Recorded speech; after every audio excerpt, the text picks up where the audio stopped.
Hello, welcome to another antique slash vintage mystery crochet video. So if you're new to the channel, I have a stack of patterns here that were compiled for me. I did not pick these patterns out myself. The titles, any photos have been removed. Any indication of what it could possibly be within the pattern has been blacked out. And the majority of these patterns are from the 1840s. I think we only have one other pattern in here that's from the 1880s. Everything else is nearly 200 years old. We'll be working in plain crochet, which is single crochet. I can never pronounce that, so I'm not going to pretend to try to. Double that wool of various colors and black. Make a chain of 3 stitches of various colors and black. And we need double whatever that is wool. So I'm going to assume some kind of like a sport weight or a DK. So I'm going to go and get some material. It says various colors. It doesn't say how many various colors and black. Okay. So it wants us to start with a chain of 3. First row, work 2 stitches in 1 at the beginning of the row. Work the rest plain at the end of the, work the rest plain at the end of the row. Leave 7 inches of wool for the fringe. In commencing a row, the ends must be worked under for a few stitches. I wonder if this means they want us to cut at the end of every row, leaving some length for fringe and some length weaved in as we go of the ends. The pattern, first row black and 2, I don't know. Increase until there are 350 stitches. Then loop in a fringe to correspond with the other side. That is exactly what that means. It means it wants us to cut at the end of each row, weave in those ends on one end, and then at the end, we make the fringe. Okay. And it's going to be in all single crochet, because plain is single crochet. Okay, here's my colors. Black, I can use black since it's just single crochet. Black, and these are not tutorials, like a plum, a lavender, and then this really soft, like it's almost a creamy gray. What do you think? I think whatever this is going to be pretty. It sounds like it's making a triangle, and it sounds like a shawl. Okay, I'm going to use a 5mm hook this time, and I will start with the black. And I think to create a unique texture, a unique single crochet texture, I will be yarning over. Well, I mean, I'll show you what I mean. So I will put 2 stitches in the first. So I'll go in and just kind of come down on top. It'll make whatever this is to be slightly lower profile, but since all the stitches are going to be facing the exact same direction, it should look very interesting.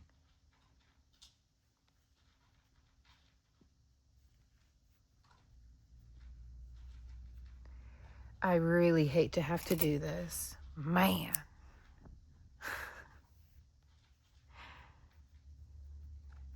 Okay. 1, 2, 3.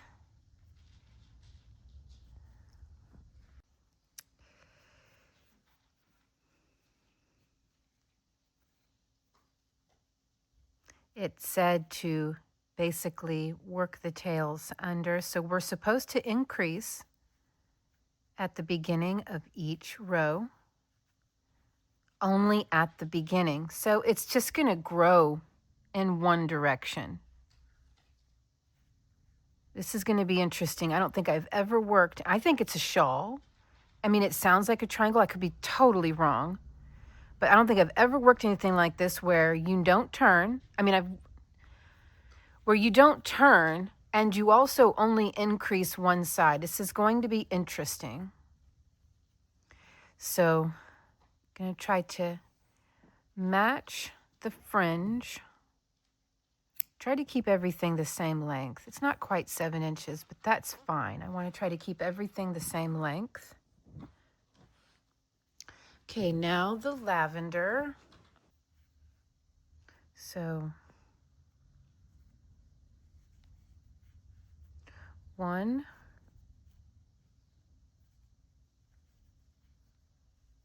2,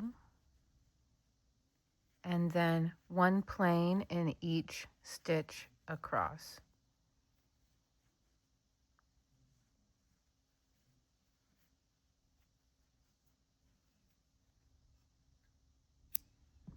Okay, and now the light gray, plain at the beginning.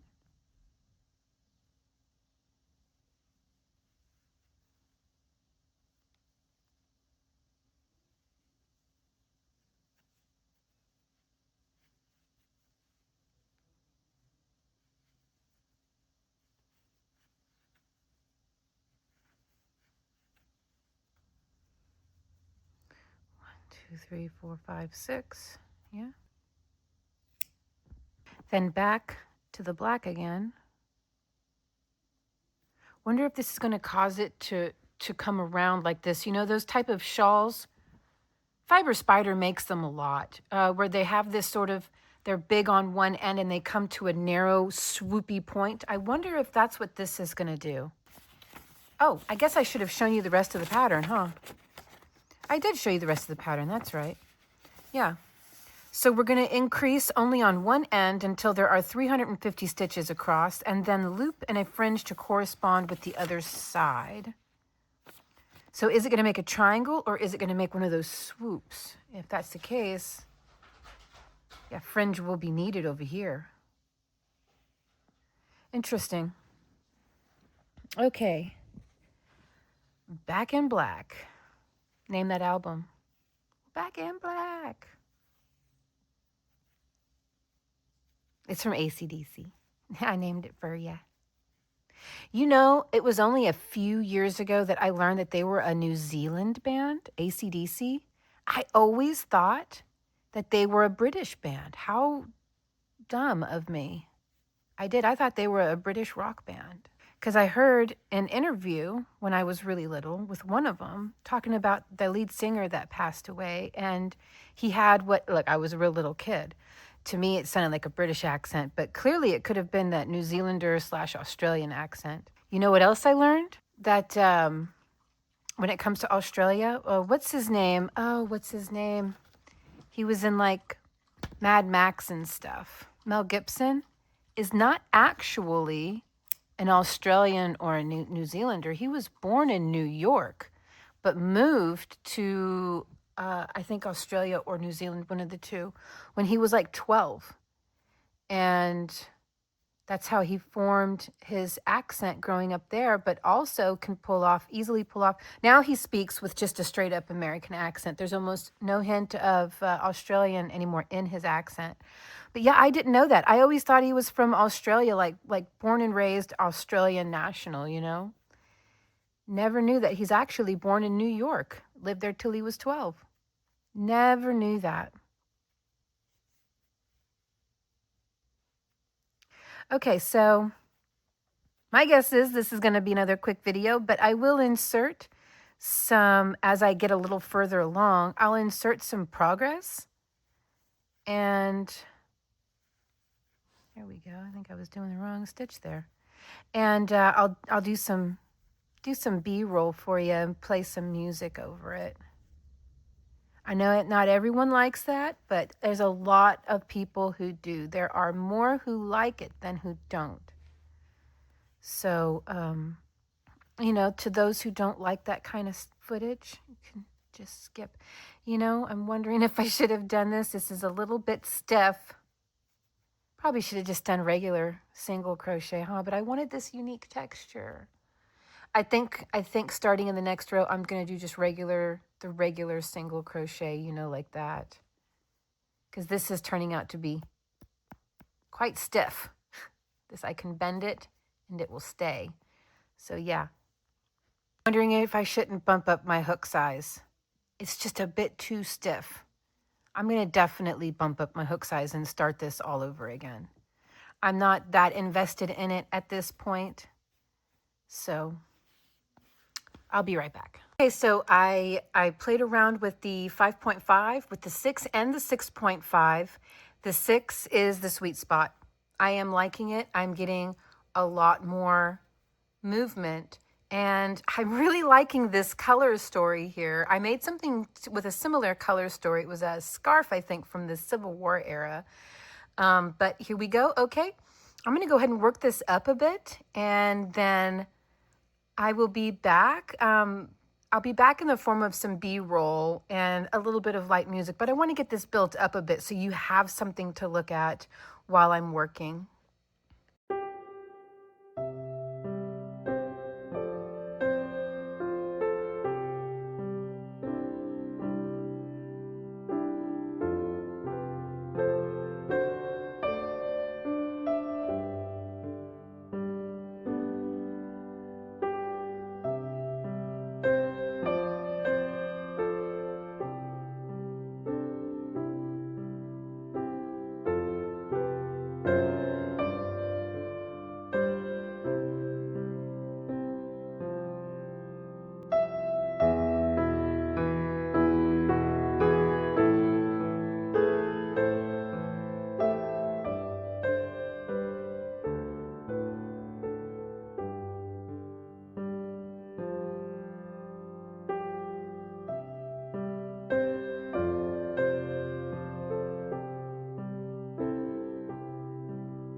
Okay, so I am 36 stitches across at this point, and it's still rather small, and I'm already burnt out. Believe it or not, I've been working on this for a while.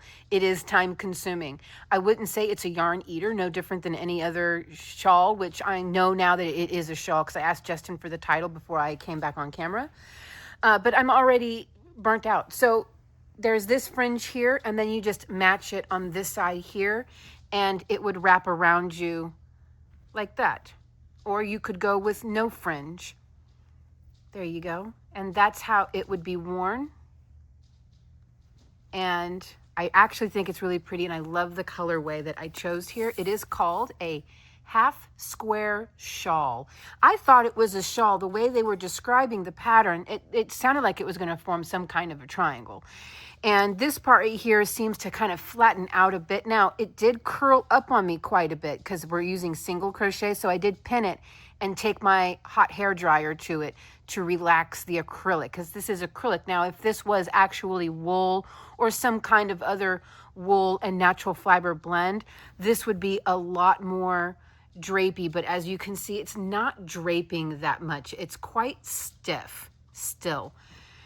Anyway, so there we go. That is pattern number 6. I think it's pretty fun and pretty cool, and it is an interesting way to make a shawl.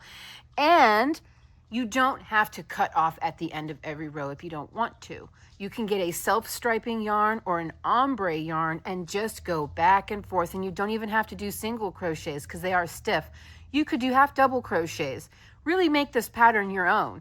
But you can go starting just like they say, and just do half double crochets instead of single if you want it to be a little more relaxed. Maybe drop down to a sport weight or a DK weight. That way, if you use the half double crochets, you don't get it to grow too big too fast.